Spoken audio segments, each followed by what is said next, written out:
자, 오늘 이제 EPL 3경기와 챔피언스리그 2경기를 이제 준비해 왔습니다. 분석 한번 들어가 보겠습니다. 첫 번째 경기 이제 벌리 대 토트넘인데,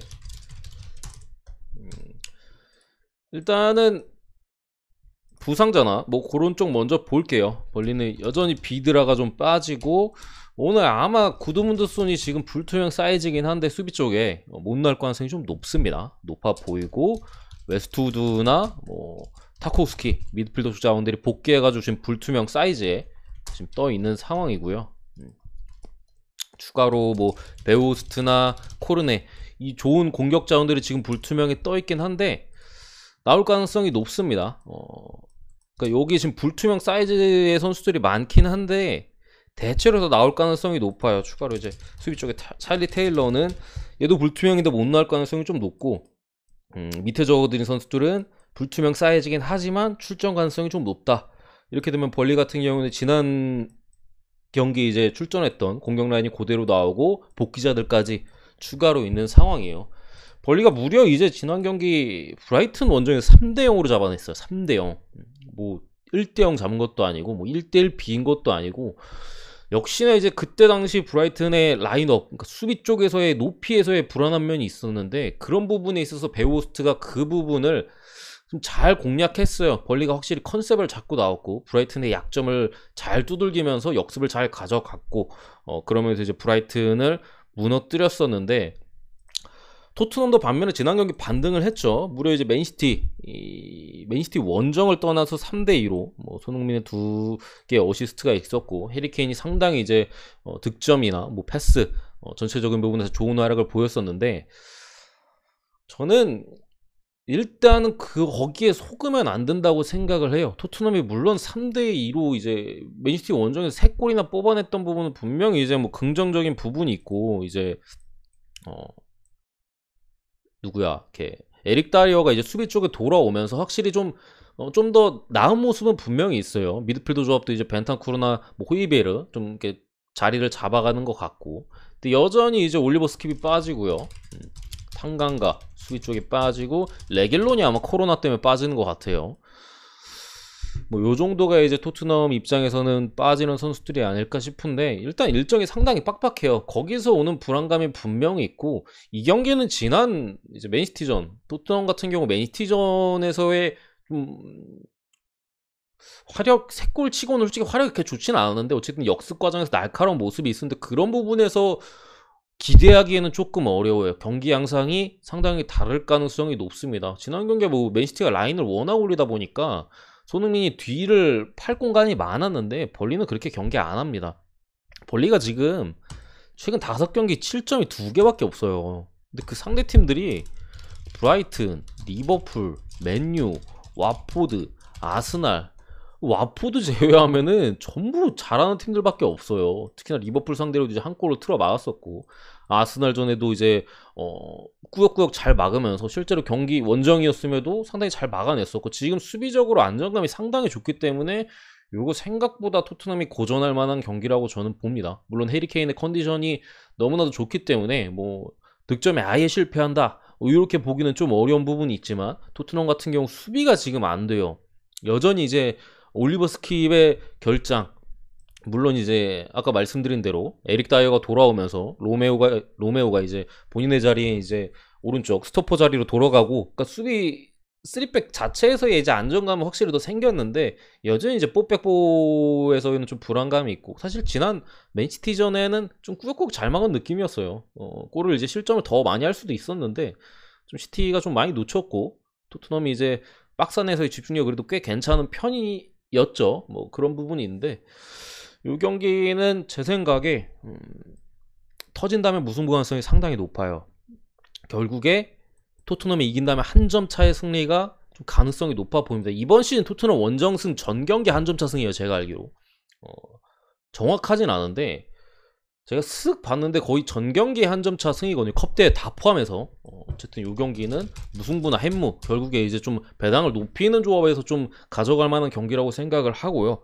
언어바 같은 경우에는 역시나 벌리 언더는 역시나 신앙적인 부분이 있고, 수비적인 측면은 상당히 좋아요. 토트넘이 지공에서의 공격력에는 아직 의문이 좀 따르거든요. 뭐 역습 과정 같은 경우는 확실히 지난 맨시티전만 봐도 잘 풀어낼 수 있는 팀이긴 하지만 이거 벌리 상대로 어차피 주도권은 토트넘 쪽에 있어요. 여기 벌리 쪽도 이제 미드필더 쪽에 복귀자들도 있고 뭐 이런 상황에서 특히나 토트넘 지금 일정 너무 빡빡해가지고 이거 중원 조합이 제 생각에 다시 한번 호이비에르 벤탄쿠르가 나오기에는 조금 무리가 있어 보이거든요. 그러니까 결국 로테이션의 가능성까지 좀 고려한다면 이틀 뒤에 아마 리즈랑 붙을걸요, 토트넘이. 그런 일정적인 부분까지 생각했을 때는 언더, 무승부, 햄무 이쪽의 접근이 맞아 보입니다. 결국에 이제 1대0, 뭐 1대1, 2대1의 가능성도 있긴 있어요. 제가 볼 때는. 하지만 역시나 언더 쪽의 가능성이 그래도 높아 보인다. 이렇게 보입니다. 배고프다님 어서오세요. 두 번째 경기 와포드 대 크리스탈 팰리스인데 이 경기 엄청 어렵습니다. 이 경기는 뭐 배팅이야 할 수야 있는데 제 생각에는 너무 어려워요. 일단은 사실 묻짚고 볼만한 경기라고 저는 보거든요. 무승부 가능성이 좀 높아 보이는데 지금 크리스탈 팰리스가 원정 3연무예요. 물론 뭐 4연무 이번 시즌 크리스탈 팰리스가 연속 4연무 기록이 있긴 있어요. 홈원정 포함해서 그런 부분을 뭐 생각했을 때 뭐 4연무 가능성이 있고 뭐 한데 어쨌든 그런 부분에서 좀 문제가 있고 어쨌든 결장자 같은 경우에는 와포드 같은 경우에 좀 은쿨로나 뭐 데니로즈 뭐 요 정도가 빠지고 주앙 패드로 공격 쪽에 뭐 에테보 미드필더 쪽에 쿠츠카나 수비 쪽에 사미르 이렇게 불투명하게 떠 있는데 사미르는 뭐 지난 경기 이제 뭐지 살짝 헤딩 과정에서 충돌이 있었나 그래가지고 후반 막판에 빠졌거든요. 수비 쪽에 우디네세에서 데려왔고 상당히 좋은 모습을 좀 보여주고 있는데 출전 가능성이 높아요. 일단 출전 가능성이 높고 아마 요 세 선수 정도가 이제 불투명 사이즈가 아닌가 싶어요. 사실 주앙 페드로 같은 경우도 개인적인 능력은 뛰어난데 사실 팀적으로 봤을 때는 크게 도움이 되는 모습이 아니에요. 뭐 이스마일라 사르가 돌아왔고 결국에 이제 엠마뉴엘 데니스가 이제 와포드의 주포고 조슈아 킹이 옆에서 보조를 해주는 느낌이다 보니까 페드로가 없어도 뭐 주전 라인업을 꾸리는데 지금 와포드 상태에서 문제가 없다. 크리스탈 팰리스 같은 경우는 긍정적인 부분은 분명히 있어요. 메가더가 돌아왔고 미드필더 쪽에 지금 부상자는 거의 없습니다. 크리스탈 팰리스 풀스쿼드요. 과이타 골키퍼 정도만 불투명 사이즈인데 출전 가능성이 높고 결국에 미드필더 쪽에 이제 코너 갤러거가 지난 경기 첼시 임대 신분이었기 때문에 못 뛰었잖아요. 오늘 경기 출전을 하고 뭐 미드필더 쪽에 메가더나 후야테 이게 사실 크리스탈 팰리스의 주전 미드라인이거든요. 근데 올 시즌에 시즌 초반 말고는 거의 기용되지 못했어요. 왜냐 메가더가 부상으로 빠져 있었었고 후야테가 네이션스컵 차출로 이제 빠져 있던 기간에서 이제 갤러거랑 뭐 휴즈나 뭐 이런 애들이 계속해서 뛰어왔었는데 다시 한번 출전이 이제 주전 라인업 간만에 이제 크리스탈 팰리스 주전 미드가 출격할 가능성이 높은 가운데 근데 여전히 메가더의 컨디션에 관한 이슈는 있어요. 부상 기간이 워낙 길었었고 그런 부분에서의 시즌 초반만큼의 주도권을 가질 걸로 보진 않습니다. 저는 이 경기도 어쨌든 간에 상당히 좀 접근하기 어려운 경기인데 저는 이렇게 생각합니다. 크리스탈 팰리스는 이미 사실 근데 시즌이 이게 그렇게 많은 경기가 남진 않았거든요. 한 뭐 10경기 언저리 남아있는 상황에서 지금 뭐 다지지 않는 이상은 강등에 대한 큰 위기감이 없어요. 와포드 같은 경우는 지금부터 이제 힘을 많이 쏟아내야 되는 상황에서 지난 경기 또 에스턴 빌라 원정에서 무실점으로 무려 승리를 좀 거뒀던 부분이 있어요. 그러니까 뭐 그러니까 뭐 다득점 승리 같은 경우 저는 그렇게까지 막 신경을 안 쓰는데 이 강등권 팀들이나 뭐 이런 팀들 사이에서 무실점 승리는 상당히 좀 의미가 있거든요. 왜냐면 그만큼 끈끈하게 막아냈었고 특히나 원정 경기에서 그런 사이즈를 봤을 때는 요거는 크리스탈 팰리스 쪽으로 찍기에는 조금 부담스러운 부분이 있다. 말씀드렸듯이 뭐 미드필더 쪽에서의 이제 부상자가 딱히 없는 크리스탈 팰리스고 풀라인업이긴 하지만 컨디션적인 부분에서 100%가 아니고 또 간만에 호흡을 맞출 수 있는 부분 뭐 그리고 메가더 같은 경우 선발 가능성도 좀 떨어진다고 저는 보기 때문에 배팅을 한다면 와포드 프란 쪽에 좋아 보이고요. 조금 더 나아 보이는 사이즈가 있고 크리스탈 팰리스 일반 승보다는 어노바 같은 경우는 저는 이거 안 가는 게 맞는 것 같아요. 그러니까 이거 딱 보면 언더잖아요. 크리스탈 팰리스 최근에 원정에서 득점력이 좀 떨어지고 와포드도 이제 최전방에서의 마무리나 뭐 한창 이제 수비가 불안했을 때보다는 조금 더 나아진 모습 때문에 그런 부분이 있는데 저는 이 경기에는 의외로 오버가 나올 수도 있을 것 같아요. 지금 와포드의 공격진에서의 어떤 움직임이나 복귀자들까지 지금 와포드도 공격적인 부분에서 있는 상황이고 크리스탈 팰리스도 코너 갤러가 휴식을 취하고 돌아온 부분 여러 가지 좀 생각했을 때는 이거 그러니까 뭐 아예 다득점으로 한 4골 이상까지는 아니어도 딱 3골 정도 나올 수 있는 사이즈가 있어서 딱히 이건 어느 바는 건들고 싶지 않습니다. 그렇다 하지만 그래도 굳이 본다면 언더 쪽을 봅니다.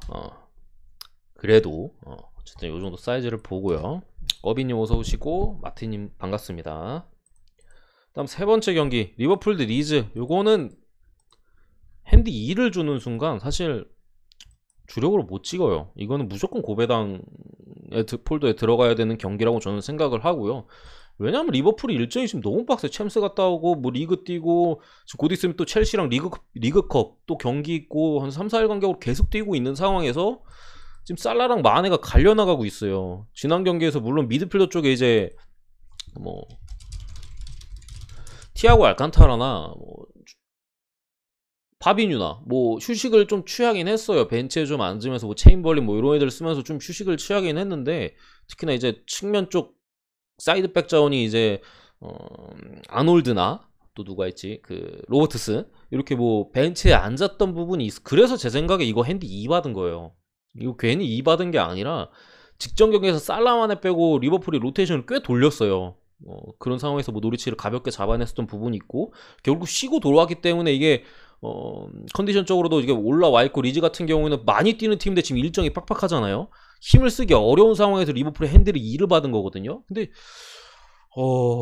사실 1이었으면은 진짜 그냥 마인 갔으면 됐을 거라고 저는 생각을 해요. 핸디캡이 1이었으면은. 근데 2는 제 생각에 일정 뭐 치고 왔다고 쳐도 당장 이제 내일 모레 원저리 해가지고 바로 이제 첼시랑 리그컵 경기 있고 일정이 빡빡한 상황에서 좀 부담스러운 부분이 있다고 생각합니다. 저는 굳이 보면 햄무 쪽에 가능성이 좀 높다고 생각을 하고요. 언오바 같은 경우에는 이 경기도 와포드 크리스탈 팰리스랑 좀 비슷한 맥락이에요. 이거는 사실 리버풀의 핵심 선수들이 좀 휴식을 취한 부분이 있고 상대가 리즈이기 때문에 이거 언더는 못 찍거든요. 언더를 못 찍는 경기예요 이거는.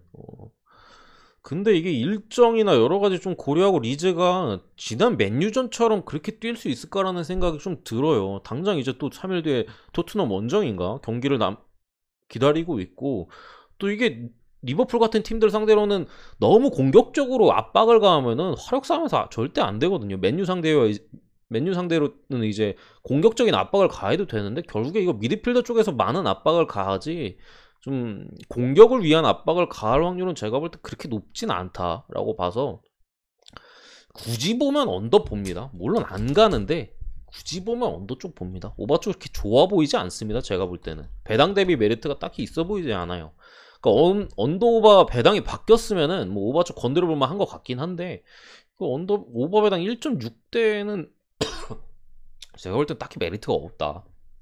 부상자 같은 경우에는 뭐 말씀은 안 드렸는데 리버풀은 뭐 피르미노 좋다 뭐 이 정도 빠져서 살라마네가 또 나올 가능성이 있고 루이스 디아스가 아마 또 이번 경기는 선발로 좀 뛰지 않을까 싶어요. 뭐 이 정도 사이즈고 리즈 같은 경우 벤포드나 칼빈 필립스 뭐 코우 뭐 쿠퍼 이런 핵심들이 여전히 빠져 있습니다.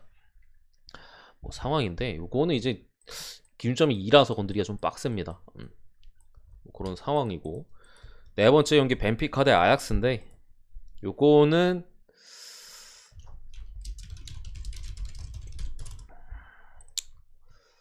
일단은 아약스는 지난 경기에서는 이제 조금 그래도 로테이션을 좀 돌렸어요. 미드필더 쪽에. 물론 주전 라인업에서는 이제 선발 라인업에서는 거의 주전이 나왔는데 교체를 해주면서 돌렸었는데 공격진은 거의 풀타임을 뛰었습니다. 뭐 알레나, 뭐 타디치나, 뭐 앤토니나 뭐 이런 애들은 거의 다 풀타임을 뛴 모습인데 제 생각에는 이 경기는 전력차가 저는 난다고 생각을 합니다. 두 팀 간의 전력차는 분명히 있어요. 아약스가 한두 단계 더 수준 높은 팀이라고 저는 생각을 하고요. 지금 아약스 이번 시즌 챔스 전승이거든요. 조별리그 전승이에요. 조별리그 6승에다가 이번 경기까지 뭐 잡고 하면 홈에서도 잡을 가능성이 높기 때문에 전승 8강도 노려볼 수 있다고 저는 생각을 해요.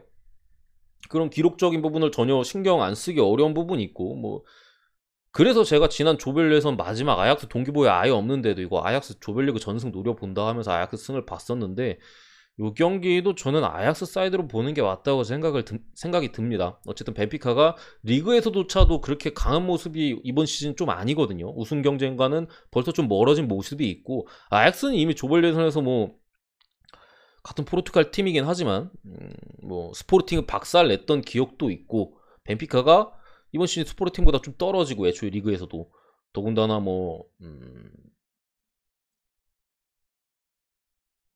아약스는 그리고 올해 전승이에요.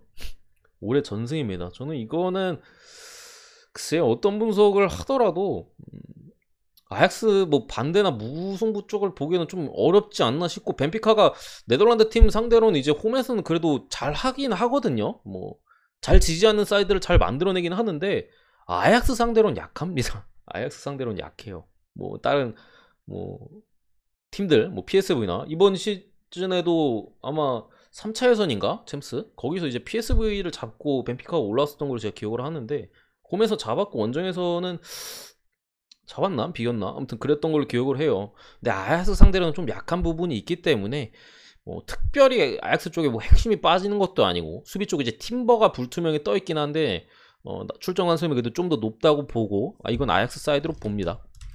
벤피카는 이번 시즌 어려운 부분이 세포로비치라는 이제 핵심 공격수가 부상으로 계속 시름시름 앓고 있어요.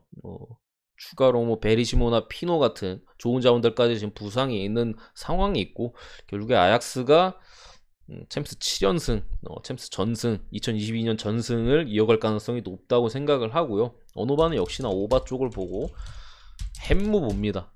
2대1 승 봅니다. 2대1 승.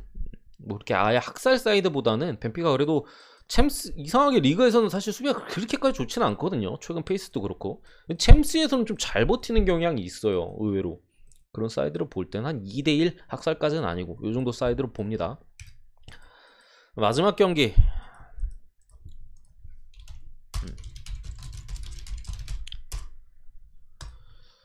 사실 분석은 지금 오늘 5경기 있잖아요. 이 경기가 제일 쉬워요. 분석하기에는 이건 그냥 맨유 프라임입니다. 다르게 볼 여지가 제가 볼 때 딱히 없어요. 지금 꼬마 같은 경우에는 다니엘 바스도 계속해서 빠지고 코케도 빠지고 쿠냐도 빠지는 상황에서 최전방에 이제 적어드릴게요. 다니엘 바스, 뭐 코케 미드필더 쪽에, 공격 쪽에 이제 마티우스 쿠냐, 여기 이제 카라스코도 못 나오는 것 같고요. 추가로 이제 수아레즈나 그리즈만, 뭐 에르모소 수비 쪽에 히메네즈, 지금 불투명 사이즈가 많아요. 이미 못 나오는 선수들도 좀 아쉬운데, 이거는 뭐 쿠냐 빠진 상황에서 수아레즈, 그리즈만까지 빠지면은 글쎄요. 쿠냐는 물론 이 어디에는 부상이 안 들어가 있긴 해서 출정하는 선도 뭐 있다고는 생각을 합니다. 뭐 어디에는 부상이라는 얘기가 있고 어디에는 뭐 명단에 안 올라 있고 이래요. 제가 소집 명단은 확인을 못했는데, 어쨌든 부상자들이 좀 상당한 상황에서 이번 시즌 제가 꼬마를 항상 말씀드리지만 진작부터 저는 시즌 한 초중반부터도 이렇게 말씀 많이 드렸던 것 같아요. 에이티 마드리드 이제 안 된다. 뭐 물론 이제 그런 분석에 있어서 포르투를 저는 못 잡을 걸로 봤었고, 이제 조별 예선에서 그랬던 분석이 기억이 나는데, 저는 이 16강에서는 맨유가 올라갈 걸로 봐요. 결국에 이제 맨유 같은 경우에는 불안하다 하지만 꾸역꾸역 이제 리그에서도 잘 순위를 잡아가고 있고, 특히나 이거는 결국 호날두, 에이티 마드리드 킬러거든요. 지금 수비가 가뜩이나 불안하고 이게 빠지는 선수도 좀 있는 상황에서 결국 날도한테 한 방 먹는다고 봅니다. 맨유가 지지 않을 사이즈는 상당히 좀 괜찮아 보이고, 뭐 이거는 저는 역배를 많이들 보시는 것 같은데 저는 무승부 봅니다. 무승부. 1대1 무승부나 뭐 요 정도 사이즈를 봐요. 이 D가 그래도 홈에서만큼은 지지에 않는 사이즈가 좀 더 맞지 않나 싶어요. 아무리 이제 좀 암흑기고 이번 시즌 이제 시메오네 감독의 마지막 시즌이 될 가능성이 저는 높다고 생각하는데, 그래도 홈에서 지는 거는 조금 챔스기 때문에 그 무게감이나 여러 가지를 봤을 때는 무승부 확률이 좀 더 높지 않을까 이렇게 생각합니다. 어쨌든 맨유도 뭐 포그바가 돌아오면서 조금 더 공격적인 전개나 이런 부분에서 깔끔해진 부분이 있고, 포메이션 같은 경우도 중간에 막 4-2-2-2, 4-2-3-1 뭐 이렇게 왔다 갔다 하다가 결국에 이제 4-2-3-1로 다시 돌아왔어요. 그런 부분에서 몇 경기를 치르면서 다시 좀 안정감을 좀 되찾는 모습이고, 맨유가 저는 좋아 보입니다. 맨유 프렌. 이거는 주력감인 것 같아요. 어쨌든 분석은 여기까지고요. 감사합니다.